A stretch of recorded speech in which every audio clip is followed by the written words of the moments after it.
यहाँ मैं Rishabh Singh AB classes Sultanpur में आप सभी का स्वागत करता हूँ। तो जैसा कि आप जानते हैं कि मैं करंट ही पढ़ाऊँगा आपको, तो करंट की शुरुआत करते हैं हम लोग। आप लोगों ने जो क्वेश्चन मैंने पूछा था उसका जवाब आपने दिया, मैंने पढ़ा, ठीक। जवाब आपके सही भी थे। जिसको ना समझ में आया होगा वो मुझे कमेंट कर दीजिएगा, मैं क्वेश्चन बता दूँगा यहाँ पे, क्योंकि ऐसा कोई कमेंट नहीं आया था कि सर मुझे इस क्वेश्चन का जवाब नहीं पता, आप बता दीजिए। तो जब आप कमेंट कर देंगे कि सर बता दिए, मुझे नहीं पता, तो मैं बता दूंगा, ठीक। तो आइए हम लोग करंट की शुरुआत करते हैं। आज का जो हमारा पहला क्वेश्चन है, हाल ही में किस राज्य के ढोल को जीआई टैग दिया गया? हाल ही में किस राज्य के ढोल को जीआई टैग दिया गया, ठीक। आजकल आप देख रहे हैं जीआई टैग खूब दिए जा रहे हैं, और मैंने बहुत सारे जीआई टैग आपको बता रखे हैं, आज फिर अब देखते हैं। तो मैंने कहा कि हाल ही में किस राज्य के ढोल को जीआई टैग दिया गया, तो भैया है राज्य असम। असम, और असम के अभी 19 उत्पादों को जीआई टैग दिया गया। 19 उत्पादों को भैया जीआई टैग दिया गया, ठीक। जिसमें से असम का ही एक ढोल है जिसे हम कहते हैं बिहू ढोल।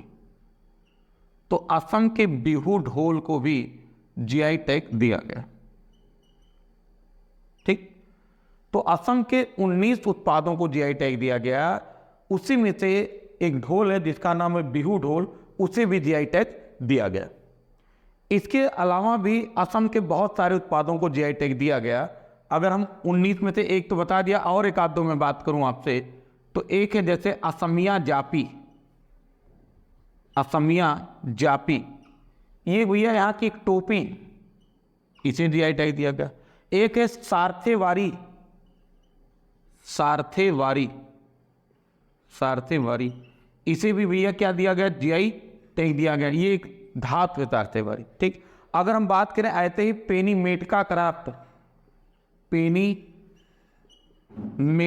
क्राफ्ट, इसे भी जीआई टैग दिया गया। पेनीमेटिका क्राफ्ट, इसे भी जीआई टैग दिया गया। इसी प्रकार से मिसिंग टाट इसे जीआई टैग दिया गया। इसी प्रकार से जोथा शेरजा, ठीक। इसी प्रकार से थोर का, इन सबको भी भैया क्या दिया गया? आपका जीआई टैग दिया गया, ठीक। तो ऐसे बहुत सारे उत्पादों को, मैंने बताया ना 19 उत्पादों को जीआई टैग दिया गया असम के, ठीक। जिनमें से मैंने कुछ बता दिया, जैसे बिहू ढोल बता दिया, असमिया जापी बता दिया आपको, सार्थेवारी बता दिया आपको, पेनीमेटिका क्राफ्ट बता दिया, मिसिंग टाट बता दिया, जोथा बता दिया, शेरजा बता दिया, थोरका बता दिया। तो ऐसे 19 उत्पादों को जीआई टैग दिया गया भैया, ठीक। इससे पहले भी असम के 2 उत्पादों को जीआई टैग दिया गया, मैंने क्लास में कराया भी आपको। एक तो मुखौटा पेंटिंग, ठीक। मुखौटा पांडुलिपि पेंटिंग है, इसको भी जीआई टैग दिया गया भैया। यही का एक उत्पाद है, मैंने आपको करा ही रखा है, ठीक। अगर हम और बात करें और किसको जीआई टैग दिया गया है यहाँ पे, तो और यहाँ पे जीआई टैग दिया गया है आपका, एक होता आपका, ठीक, मुखौटा पेंटिंग, इसे बोलते हैं भैया मादुली मुखौटा पेंटिंग। एक मादुली पांडुलिपि, इसे भी जीआई टैग दिया गया है, ठीक। ये भी असम के उत्पाद है, ये पहले दिए गए थे, मैंने कराया आपको करंट में ही कि मादुली मुखौटा पेंटिंग, मादुली पांडुलिपि, ठीक, इसको दिया गया है, ठीक। ये पेंटिंग यहां रहेगा, सॉरी, मादुली मुखौटा और मादुली पांडुलिपि पेंटिंग, इनको भी जीआई टैग दिया गया। अगर हम बात करें जीआई टैग की, तो आप देखिएगा, आप जानते जो जीआई टैग है इसका फुल फॉर्म होता है जियोग्राफिकल इंडिकेटर। जियोग्राफिकल इंडिकेटर, ये इसका फुल फॉर्म होता है। जीआई टैग को लेकर के जो भैया एक्ट बनाया गया था, वो एक्ट बना है 1999 का। पहली बार जो जीआई टैग दिया गया था वो दिया गया था 2004 में, और किसको दिया गया था भैया? दार्जिलिंग की चाय को, दार्जिलिंग चाय को, ठीक। और आप जानते हैं ये कहाँ का है? वेस्ट बंगाल यानी पश्चिम बंगाल का है, यहाँ का जिसे जीआई टैग दिया गया था, ठीक। और अभी मैंने कुछ पीछे जीआई टैग आपको कराए थे, जैसे बनारस में ठंडई, बनारस का तबला, बनारस की शहनाई, बनारस में लाल पेड़ा, बनारस में लाल भरवा मिर्चा, बनारसी भित्ति चित्र, इन सबको भैया क्या दिया गया? जीआई टैग दिया गया। इसके अलावा कटिया गेहूं बुंदेलखंड, उसे जीआई टैग दिया गया। इसके अलावा जौनपुर की इमरती को जीआई टैग दिया गया, सांझी क्राफ्ट मथुरा को जीआई टैग दिया गया, पीलीभीत की बांसुरी को जीआई टैग दिया गया, अमरोहा के ढोलक को जीआई टैग दिया गया, और इसी प्रकार से मैंने बता रखा है कि हनुमानगढ़ी के लड्डू को जीआई टैग दिया गया, त्रिपुरा में ऋषभ पोशाक को जीआई टैग दिया गया, आदि के कीर वांसी वुडन क्राफ्ट, खामती चावल चुरपी पनीर को जीआई टैग दिया गया, अरुणाचल प्रदेश के कांतिमुडी बैगन उड़ीसा जीआई टैग दिया गया, कोरापुट काला जीरा चावल उड़ीसा को जीआई टैग दिया गया, और इसी प्रकार से मैं बात करूं रसबली मिठाई को जीआई टैग दिया गया। ऐसे बहुत सारे उत्पादों को जीआई टैग दिया गया, मैंने पीछे वाली क्लास में करा रखा है, उन सबको आप देख लीजिए, रिवीजन कर लीजिएगा, ठीक। तो ये आज का मैंने बताया कि असम के 19 उत्पादों को जीआई टैग दिया गया, जिसमें बिहू ढोल शामिल है, असमिया जापी है, सार्थेवारी है, पेनेमिटिका क्राफ्ट है, मिसिंग टाट है, जोता है, शेरजा है, थोरका है, इन सबको भी क्या दिया गया भैया? जीआई टैग दिया गया। जीआई टैग के मामले में हमारा उत्तर प्रदेश का पहला स्थान है भैया, ठीक। 69 वस्तुओं को जीआई टैग मिला है। दूसरे स्थान पे तमिलनाडु में, जिनको 58 उत्पादों को जीआई टैग मिला है। अब अगर असम आ गया तो थोड़ा बहुत असम के बारे में हम लोग चर्चा कर लेते हैं भैया कि असम में क्या कहते हैं, ठीक। देखिए मैं थोड़ा सा रफ कर देता हूं यहां पे। अगर हम असम की बात करें भैया, तो आप जानते हैं जो असम है, असम की राजधानी क्या भैया? दिसपुर। असम की राजधानी दिसपुर। और असम के जो सीएम है भैया, हेमंत बिस्वा शर्मा, हेमंत बिस्वा शर्मा यहाँ के सीएम है। अगर लोकसभा सीट की बात करें तो भैया 14, राज्यसभा सीट की बात करें तो भैया 7, और विधानसभा सीट की बात करें तो 126, विधानसभा सीट 126, ठीक। ये हो गया आपका। अगर हम बात करें असम में शास्त्रीय नृत्य, तो आप जानते हैं असम में शास्त्रीय नृत्य भैया, शास्त्रीय नृत्य सतरिया, सतरिया यहाँ का क्या भैया? शास्त्रीय नृत्य। असम में महोत्सव की बात करें, असम महोत्सव, तो असम में आप जानते हैं महोत्सव भैया बिहू, अम्बुबाची, बिहू हो गया भैया, अम्बुबाची हो गया, ठीक। ये यहाँ सबके क्या भैया महोत्सव है। जोनबिल हो गया, ठीक। ये यहाँ सबके महोत्सव है, जोनबिल यहाँ के क्या भैया? महोत्सव। तो ये असम महोत्सव हो गया। अगर असम नेशनल पार्क की बात करें तो जैसे आप जानते हैं काजीरंगा, डिब्रू सखोवा, मानस, ओरांग, ठीक। Assam national park, Assam national park की बात करें तो काजीरंगा, डिब्रू सैखोवा,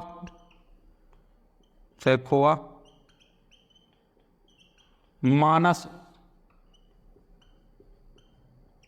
ओरंग,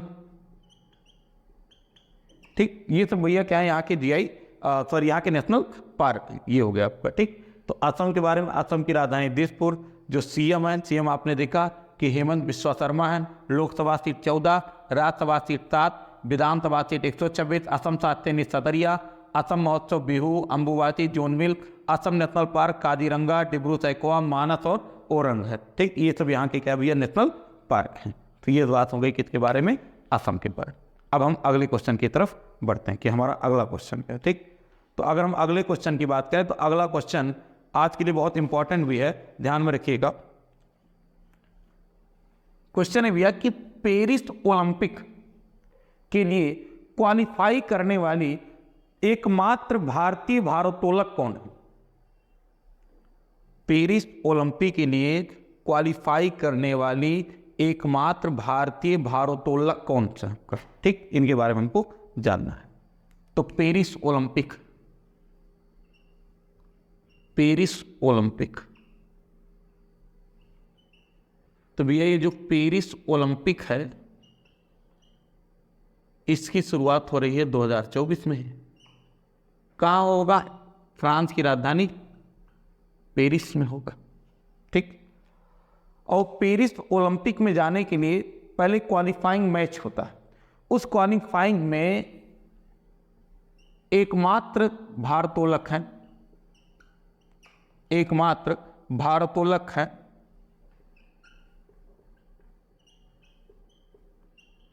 जिनका नाम है भैया मीराबाई चानू, मीराबाई चानू एकमात्र भारोत्तोलक है। कहाँ के भैया? मणिपुर के। इन्होंने क्या किया भैया? क्वालिफाई किया, क्वालिफाई किया। किस कैटेगरी में किया है? 49 किलोग्राम कैटेगरी में इन्होंने किया, कैटेगरी में इन्होंने क्वालिफाई किया। तो पेरिस ओलंपिक 2024 कहाँ होने वाला भैया? फ्रांस में। एकमात्र भारोत्तोलक कौन है? मीराबाई चानू, जिन्होंने क्या किया भैया? क्वालिफाई कर लिया पेरिस ओलंपिक के लिए। कहाँ की है? मणिपुर की है। कितने किलोग्राम कैटेगरी में इन्होंने किया भैया? 49 किलोग्राम कैटेगरी में इन्होंने क्या किया भैया? क्वालिफाई किया है। अगर हम बात करें तो इससे पहले जो जापान में टोक्यो ओलंपिक हुआ था, जापान का जो टोक्यो ओलंपिक हुआ था, इस टोक्यो ओलंपिक में ये मेडल जीत के लाई थी हमारे लिए। ठीक, टोक्यो ओलंपिक में भैया क्या जीत के लाई थी? मेडल। और कौन सा मेडल जीत के लाई थी? सिल्वर लेके आई थी, रजत पदक। ठीक, ये रजत पदक जीत करके हमारे लिए लेके आई थी। और इस बार ये पेरिस ओलंपिक के लिए, पेरिस ओलंपिक के लिए भी क्वालिफाई कर चुकी हैं। अब अगर हम बात करें थोड़ा बहुत ओलंपिक की, क्योंकि ओलंपिक आ गया तो हमको जानना चाहिए। अगर हम बात करें भैया अंतर्राष्ट्रीय ओलंपिक संघ, अंतर्राष्ट्रीय ओलंपिक संघ, अंतर्राष्ट्रीय ओलंपिक संघ की बात करें तो अगर मैं आपसे पूछूं इसकी स्थापना कब हुई थी, तो मैंने करा रखा पीछे भी, लेकिन फिर भी बता देता हूं। स्थापना होती भैया 1894 में। ठीक, इसका मुख्यालय कहाँ? मुख्यालय लुसाने स्विट्जरलैंड में भैया। मुख्यालय कहाँ है इसका? लुसाने स्विट्जरलैंड में, लुसाने स्विट्जरलैंड, स्विट्जरलैंड में इसका। ठीक, अगर मैं बात करूं भैया कि इसके अभी वर्तमान में अध्यक्ष कौन है, तो उनका नाम है थॉमस बक,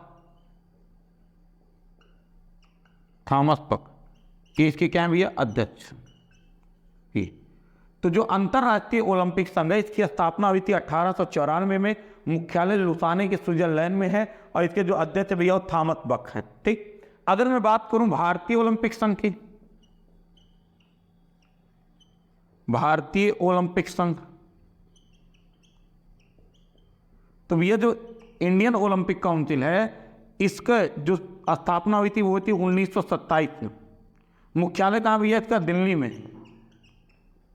इसके जो पहले अध्यक्ष उनका नाम था दोराबजी टाटा, दोराबजी टाटा। और जो अभी वर्तमान में वो है पीटी ऊषा, पीटी ऊषा, ये है भैया आपका। ठीक, तो ये मैंने बताया किसके बारे में? ओलंपिक के बारे में। अगर मैं बात करूं भारत में पहली बार ओलंपिक में कोई मेडल कौन लेके आता? कोई भी मेडल, चाहे गोल्ड हो, चाहे सिल्वर हो, चाहे कांस्य हो, कोई एक मेडल लाने वाले जो व्यक्ति हैं वो 1952 में आया था। और 1952 में लाने वाले व्यक्ति थे केडी जाधव, ये लेके आए थे भैया। और ये कौन सा मेडल लाए थे? कांस्य मेडल लाए थे। आपका किस में लाए थे भैया? कुश्ती में लेके आए थे ये। ठीक, तो भारत में जो पहली बार मेडल आया था वो मेडल आया था भैया कुश्ती में आया था। और लेके आए थे कौन? केडी जाधव लेके आए थे। और क्या किस खेल में लेके आए थे भैया? कुश्ती में लेके आए थे और 1952 में लेके आए थे। ये बात समझ में आ गई। ये पहले व्यक्ति हैं, ध्यान में रखिएगा, ये मेल ये लेके आए। अगर हम बात करें फीमेल में, यहीं पे मैं रख कर देता हूं, और मैं फीमेल की बात करूं तो फीमेल में लाने वाली जो है आपका 2000 में फीमेल में लेके आई थी कर्णम मल्लेश्वरी, कर्णम मल्लेश्वरी। ठीक, ये लेके आए थे। ये किस में लेके आए थे भैया? भारोत्तोलक में,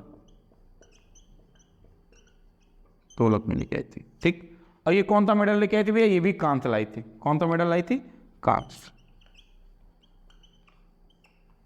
अब फ्रांस आ गया तो थोड़ा सा फ्रांस के बारे में जान लेते हैं। आपका आप जानते भी हैं जो फ्रांस है, फ्रांस की राजधानी क्या है? पेरिस। ठीक, फ्रांस के जो राष्ट्रपति उनका नाम क्या भैया? Emmanuel Macron. Emmanuel Macron. अभी हाल ही में यहाँ के जो प्रधानमंत्री बने उनका नाम है गैब्रियल अटल। गैब्रियल अटल। और शेंजन वीजा, शेंजन वीजा देने वाला पहला यूरोपियन कंट्री कौन सा आपका भैया? फ्रांस। ठीक, तो फ्रांस की राजधानी पेरिस, यहाँ के राष्ट्रपति इमैनुअल मैक्रॉन, प्रधानमंत्री गैब्रियल अटल, शेंजन वीजा देने वाला पहला यूरोपीय देश कौन सा भैया आपका? फ्रांस। और फ्रांस में आप जानते हैं एफिल टावर है भैया, एफिल टावर। ठीक, ये ध्यान में आप रखिएगा। तो ये सारी बातें किससे हो गई हमारी संबंधित? फ्रांस से संबंधित हो गई और ओलंपिक से संबंधित हो गई। ठीक, अब हम अगले क्वेश्चन की तरफ बढ़ते हैं। थोड़ा मणिपुर भी आया तो मणिपुर के बारे में भी चर्चा कर लेते हैं, क्योंकि मणिपुर से मीराबाई चानू है तो मणिपुर के बारे में भी थोड़ा सा आपको जानना चाहिए। ठीक, आई अगर मैं मणिपुर की बात करूँ भैया तो मणिपुर की जो राजधानी है वो राजधानी है इम्फाल। मणिपुर की राजधानी भैया क्या है? इम्फाल है। यहाँ के सीएम कौन है? एन बीरेन सिंह भैया। सीएम एन बीरेन सिंह यहाँ के मुख्यमंत्री। ठीक, अगर मैं बात करूँ लोकसभा सीट की तो 2 है, Rajya Sabha seat 1। Lok Sabha seat 2, Rajya Sabha seat 1 और विधानसभा सीट की बात करूँ तो भैया 60। ठीक, ये चीज़ें। अगर मैं बात करूँ मणिपुर में महोत्सव। ठीक, मणिपुर का फेस्टिवल अगर मैं बात करूँ तो मणिपुर में जो महोत्सव है भैया तो एक बड़ा चर्चित है लाई हरोबा।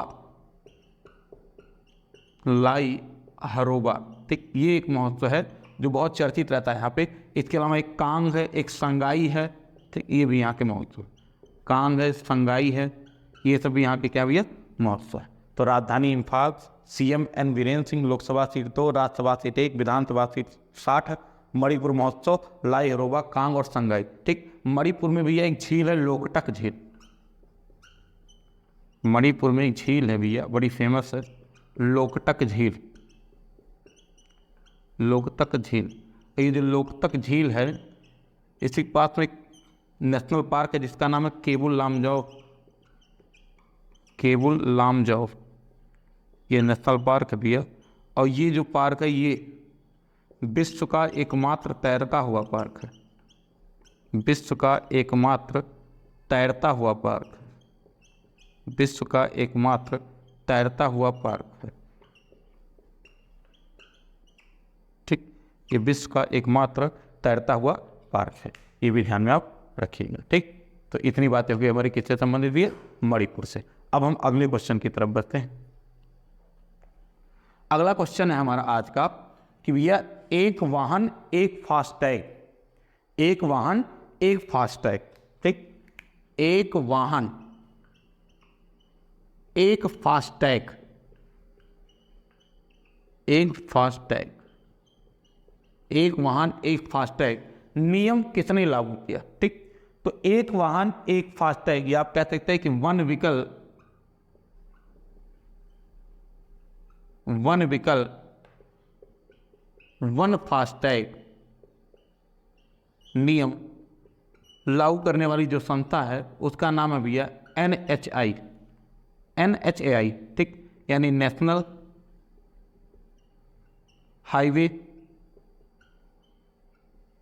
हाईवे अथॉरिटी ऑफ इंडिया, ये संस्था। इनका कहने का मतलब ये है कि अब आप पास जितनी गाड़ियां होंगी सबके लिए अलग अलग फास्टैग होगा। ऐसा नहीं होगा कि एक ही फास्टैग से ही आप सभी गाड़ियों का क्या करिए, पैसा कटवाइए। ठीक, अब ऐसा नहीं करना पड़ेगा आपको। अब आपको अगर आपके पास 4 गाड़ी है तो 4 फास्टैग होने चाहिए। एक फास्टैग से सिर्फ एक ही गाड़ी का पैसा कटेगा। ठीक, तो उसी में कह दिया गया वन व्हीकल वन फास्टैग, एक वाहन एक फास्टैग। ये शुरू करने वाली संस्था कौन सी? NHAI, national highway authority of India. ठीक, और ये लागू कब से होगा? ये लागू होगा 1 अप्रैल से। 1 अप्रैल 2024 से क्या कर दिया गया भैया, लागू कर दिया गया, इम्प्लीमेंट हो गया है ये, ठीक। ये ध्यान में आप रखिएगा। ये जो आपका national highway authority of India भी है ना, ये परिवहन मंत्रालय के अंतर्गत आता है, सड़क परिवहन मंत्रालय के अंतर्गत आता है, ठीक। इसके अंतर्गत ये कार्य करता है, सड़क परिवहन मंत्रालय के अंतर्गत। और ये जो आपका फास्टैग भैया, ये फास्टैग रेडियो फ्रीक्वेंसी, फास्टैग जो है भैया ना, फास्टैग रेडियो फ्रीक्वेंसी आइडेंटिफिकेशन किस सिद्धांत पर काम करता है? रेडियो फ्रीक्वेंसी आइडेंटिफिकेशन किस सिद्धांत पर कार्य करता है? किस सिद्धांत पर कार्य करता है? किस सिद्धांत पर कार्य करता है? अगर हम बात करें भैया NHI की स्थापना की, तो स्थापना हुई थी 1988 में, ठीक। 1988 में इसकी स्थापना हुई थी। और जानते रहिएगा कि इसके जो अभी अध्यक्ष हैं या जो चेयरमैन हैं वो हैं संतोष कुमार यादव, संतोष कुमार यादव, ये इसके क्या है भैया, अध्यक्ष, ये ध्यान में रखिएगा। तो एक वाहन एक FASTag, one vehicle one FASTag 1 अप्रैल 2024 से लागू हो चुका है। लागू करने वाली संस्था कौन सी है? NHI, national highway authority of India, ठीक। 1988 में बनी थी। इसके अभी जो अध्यक्ष हैं संतोष कुमार यादव हैं। ये किस मंत्रालय के अंतर्गत आता है? परिवहन मंत्रालय के अंतर्गत आता है। ये किस सिद्धांत पे काम करता है? रेडियो फ्रीक्वेंसी आइडेंटिफिकेशन के सिद्धांत पर काम करता है, ठीक। तो आज के लिए बस इतना ही करते हैं। आज मैंने आपको कोई क्वेश्चन नहीं दिया, ठीक। तो अब अगले टाइम पर आपको मैं क्वेश्चन दूंगा। तो आज के लिए बस इतना ही करते हैं। बहुत बहुत धन्यवाद।